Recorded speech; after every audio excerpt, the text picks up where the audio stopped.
Hi all, അസ്സലാമലൈക്കും. Welcome back to Silna's kitchen. ഇന്നത്തെ recipe നല്ലൊരു വെറൈറ്റി ടേസ്റ്റി ആയിട്ടുള്ള ഒരു അടിപൊളി ഈവനിങ് സ്നാക്സിൻ്റെ റെസിപ്പിയാണ്. കുട്ടികൾക്കും വലിയവർക്കൊക്കെ ഒരുപോലെ ഇഷ്ടപ്പെടുന്ന ഏത് നേരവും കഴിക്കാൻ പറ്റിയ ഒരു അടിപൊളി പലഹാരമാണ്. അതുകൊണ്ട് തന്നെ വീഡിയോ സ്കിപ്പ് ചെയ്യാതെ മുഴുവനായിട്ടൊന്ന് കണ്ടു നോക്കണേ. റെസിപ്പിയിലോട്ട് കടക്കുന്നതിന് മുമ്പായി സിൽനാസ് കിച്ചൺ ചാനൽ ആദ്യമായിട്ട് കാണുന്നവരാണെങ്കിൽ പ്ലീസ് ഒന്ന് സബ്സ്ക്രൈബ് ചെയ്തേക്കണേ. ഒപ്പം തന്നെ ഈ വീഡിയോസ് നിങ്ങൾക്ക് ഇഷ്ടപ്പെടുകയാണെങ്കിൽ ഒരു ലൈക്ക് ചെയ്ത് ഷെയർ ചെയ്ത് ഹൈപ്പ് ചെയ്യാനും മറക്കരുത്. ഇനി നമുക്ക് ഇതെങ്ങനെയാണ് തയ്യാറാക്കിയെന്ന് നോക്കാം.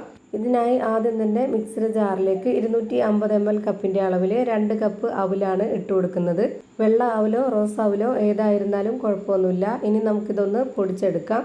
ഇത് പൊടിച്ചെടുത്ത മിക്സ് ഒരു പാത്രത്തിലേക്ക് മാറ്റുന്നുണ്ട്. ഇനി അടുത്തതായിട്ട് ഇതിലേക്ക് ഇട്ട് കൊടുക്കേണ്ടത് അരിപ്പൊടിയാണ്. വറുത്ത അരിപ്പൊടിയാണ് ഞാനിപ്പോൾ ഇതിലേക്ക് ഇട്ട് കൊടുക്കുന്നത്. 250 ml കപ്പിൻ്റെ അളവിൽ 1 കപ്പ് നിറയെ എടുത്തിട്ടുണ്ട്. ഇതുപോലെ രണ്ടും ഒരു പാത്രത്തിലേക്ക് ഇട്ട് കൊടുത്ത ശേഷം ഒരു വിസ്ക് വെച്ചിട്ട് ഈ പൊടികൾ നന്നായിട്ടൊന്ന് മിക്സ് ചെയ്ത് കൊടുക്കാം. ഇത് രണ്ടും കൂടി ഇപ്പോൾ നല്ലപോലെ മിക്സ് ചെയ്തെടുത്തിട്ടുണ്ട്. ഇനി ഇതൊന്ന് മാറ്റി വെച്ചേക്കാം.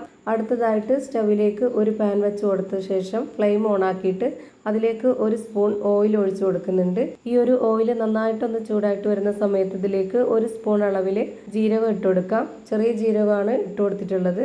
പിന്നെ ഇതിലേക്ക് വേണ്ടത് വെളുത്തുള്ളി ഇഞ്ചി ചതച്ചതാണ്. അതിവിടെ 1 സ്പൂൺ അളവിൽ ഇട്ട് കൊടുക്കുന്നുണ്ട്. പിന്നെ ഒരു നുള്ള് ഗരം മസാലപ്പൊടിയും 1 നുള്ള് മഞ്ഞൾപ്പൊടിയും ഇട്ട് കൊടുക്കാം. ഇതിൻ്റെ ആ ഒരു പച്ചമണമൊക്കെ മാറുന്നവരേക്കും ഈ എണ്ണയിൽ ഇതൊന്ന് മൂപ്പിച്ചെടുക്കാം. എന്നതിന് ശേഷം ഇതിലേക്ക് നമുക്ക് വെള്ളം ഒഴിച്ചു കൊടുക്കണം. 250 ml കപ്പിൻ്റെ അളവിൽ 2 കപ്പ് വെള്ളമാണ് ഞാൻ ഇതിലേക്ക് ഒഴിച്ചു കൊടുക്കുന്നത്. പിന്നെ ഇതിലേക്ക് ആവശ്യത്തിനുള്ള ഉപ്പും കൂടെ ഇട്ട് കൊടുത്തതിന് ശേഷം ഇത് നല്ല പോലെ ഒന്ന് തിളച്ച് വരുന്നവരെ വെയിറ്റ് ചെയ്യാം. ഇതുപോലെ നന്നായിട്ട് തിളച്ച് വരുന്ന സമയത്ത് നമുക്ക് ഇതിലേക്ക് പൊടി ഇട്ട് കൊടുക്കണം. നേരത്തെ അവലും അരിപ്പൊടിയും കൂടെ മിക്സ് ചെയ്ത് വെച്ചിട്ടുള്ള ആ ഒരു പൊടിയാണ് ഇട്ട് കൊടുക്കുന്നത്. മുഴുവനായിട്ടും ഇതിലേക്ക് ഇട്ട് കൊടുക്കാം. ഈ ഒരു വെള്ളമായിട്ട് ഈ പൊടി നന്നായിട്ടൊന്ന് ഇളക്കി യോജിപ്പിച്ച് കൊടുക്കണം. ഈ മാവും കൂടെ ഒന്ന് തിളച്ച് വന്നു കഴിഞ്ഞാൽ പിന്നെ നമുക്ക് ലോ ഫ്ലെയിമിൽ ഇട്ട് കൊടുക്കാം. എന്നിട്ടാണ് ഇതുപോലെ ഇളക്കി കൊടുക്കേണ്ടത്. ഹൈ ഫ്ലെയിമിൽ തന്നെ വെച്ചിരുന്നു കഴിഞ്ഞാൽ പെട്ടെന്ന് തന്നെ അടുക്കി പിടിക്കും. ഇപ്പോൾ ഇതാ ഈ ഒരു മാവും വെള്ളമൊക്കെ ആയിട്ട് നല്ലപോലെ മിക്സ് ചെയ്തെടുത്തതിന് ശേഷം ഇനി നമുക്കിതിൻ്റെ ഫ്ലെയിം ഓഫ് ചെയ്ത് കൊടുക്കാം. ഇനി ഇത് നല്ലപോലെ ചൂടാറുന്നവരെ വെയിറ്റ് ചെയ്യേണ്ട. ഒരു പകുതി ചൂടാവുമ്പോൾ നമുക്കിതുപോലെ കൈ വെച്ചിട്ട് നന്നായിട്ടൊന്ന് കുഴച്ചിട്ടെടുക്കാം. മാവ് ഇതുപോലെ കുഴച്ചെടുക്കുന്ന സമയത്ത് കൈ നന്നായിട്ട് ചൂടായിട്ട് വരുന്നുണ്ടെങ്കിൽ കുറച്ച് വെള്ളത്തിൽ കൈ മുക്കിയെടുത്താൽ മതി. നമ്മൾ സാധാരണ പത്തിരിക്കൊക്കെ കുഴച്ചെടുക്കുന്ന പോലെ തന്നെ കയ്യിൽ വെള്ളത്തിലൊന്ന് മുക്കിയിട്ട് ഇതുപോലെ നന്നായിട്ട് കുഴച്ചിട്ടെടുക്കാം. ഇപ്പോൾ അതാ ഞാൻ ഈ ഒരു പരുവത്തിലാണ് കുഴച്ചെടുത്തിട്ടുള്ളത്. ഇനി ഇതൊന്ന് മാറ്റി വെക്കുന്നുണ്ട്. അടുത്തതായിട്ട് സ്റ്റവിലേക്ക് ഒരു പാൻ വെച്ച് കൊടുത്ത് ഫ്ലെയിം ഓൺ ആക്കി കൊടുത്ത ശേഷം അതിലേക്ക് കുറച്ച് ഓയിൽ ഒഴിച്ചു കൊടുത്തതിന് ശേഷം 1 സ്പൂൺ അളവിൽ ജീരകം ഇട്ട് കൊടുക്കുന്നുണ്ട്.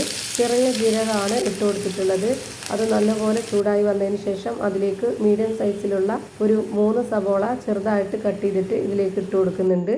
പിന്നെ ഇതിലേക്ക് എരിവിന് വേണ്ടി ഒരു 3 പച്ചമുളക് കട്ട് ചെയ്തതും വെളുത്തുള്ളി ഇഞ്ചി ചതച്ചതും കറിവേപ്പില കട്ട് ചെയ്തതും ഇട്ട് കൊടുത്തിട്ടുണ്ട്. പിന്നെ ഇതിലേക്ക് ഇതേപോലൊരു സ്പൂൺ അളവിൽ 2 സ്പൂൺ ചിക്കൻ മസാലപ്പൊടിയാണ് ഇട്ട് കൊടുക്കുന്നത്. 1 സ്പൂൺ അളവിൽ മുളക് പൊടിയും 1/4 സ്പൂൺ അളവിൽ മഞ്ഞൾപ്പൊടിയും പെരുംജീരകപ്പൊടിയും ഗരം മസാലപ്പൊടിയും ആവശ്യത്തിനുള്ള ഉപ്പും കൂടെ ഇട്ട് കൊടുത്തിട്ട് ഇത് നന്നായിട്ടൊന്ന് ഇളക്കി യോജിപ്പിച്ച് കൊടുത്തതിന് ശേഷം ഇതൊന്ന് അടച്ചു വെച്ചിട്ട് വേവിച്ചെടുക്കാം.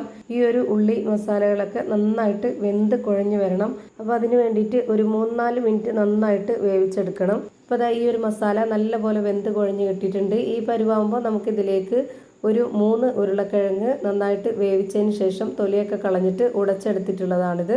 അതുകൂടെ ഇതിലേക്ക് ഇട്ട് കൊടുത്തതിന് ശേഷം ഇതുപോലെ നന്നായിട്ടൊന്ന് ഇളക്കി യോജിപ്പിച്ച് കൊടുക്കാം. ഇനി നമുക്ക് ഈ ഒരു ഉരുളക്കിഴങ്ങിൽ ഈ മസാല പിടിച്ച് കിട്ടാനായിട്ട് 1-2 മിനിറ്റ് ഇതൊന്ന് അടച്ചു വെച്ച് വേവിച്ചെടുക്കാം. ഇപ്പോൾ ദാ ഈ ഒരു മസാലക്കൂട്ട് നന്നായിട്ട് വെന്ത് കിട്ടിയിട്ടുണ്ട്. ഒട്ടും തന്നെ വെള്ളം ഒഴിച്ചു കൊടുക്കാതെയാണ് ഇതുപോലെ റെഡിയാക്കി എടുത്തിട്ടുള്ളത്. ഇതാണ് ഇതിൻ്റെ കറക്റ്റായിട്ടുള്ള പരുവം. ഇനി നമുക്കിതിൻ്റെ ഫ്ലെയിം ഓഫ് ചെയ്ത് കൊടുക്കാം. ഇനി ഞാനിവിടെ ഒരു ബോർഡ് എടുത്തിട്ടുണ്ട്. അതിലേക്ക് കുറച്ച് ഓയിൽ ഒഴിച്ചു കൊടുത്തതിന് ശേഷം ഇതുപോലെ നന്നായിട്ടൊന്ന് സ്പ്രെഡ് ചെയ്ത് കൊടുക്കുന്നുണ്ട്. എല്ലാ ഭാഗത്തും നന്നായിട്ട് സ്പ്രെഡ് ചെയ്ത് കൊടുക്കണം. പിന്നെ ഇതിലേക്ക് നേരത്തെ കുഴച്ച് മാറ്റി വെച്ചിരുന്നതിൽ നിന്ന് ഒരു പകുതി മാവ് എടുത്തിട്ട് ഇതുപോലെ വെച്ച് കൊടുക്കുക. എന്നിട്ട് ഇതുപോലെ നന്നായിട്ടൊന്ന് പരത്തിയെടുക്കണം. അധികം നൈസായിട്ടല്ല, കുറച്ച് കട്ടിയായിട്ട് വേണം ഇതിനെ പരത്തിയെടുക്കാനായിട്ട്. ഇപ്പോൾ ഞാനിവിടെ ഇതുപോലെ നന്നായിട്ട് പരത്തിയെടുത്തിട്ടുണ്ട്. ഇനി നമുക്കിതൊന്ന് കട്ട് ചെയ്തെടുക്കണം. ഓരോരുത്തർക്കും ഇഷ്ടമുള്ള അളവിൽ വലിപ്പത്തിലൊക്കെ കട്ട് ചെയ്തെടുക്കാവുന്നതാണ്. ഞാനിവിടെ ഈ ഒരു ഗ്ലാസിൻ്റെ വലിപ്പത്തിലാണ് കട്ട് ചെയ്തെടുക്കുന്നത്.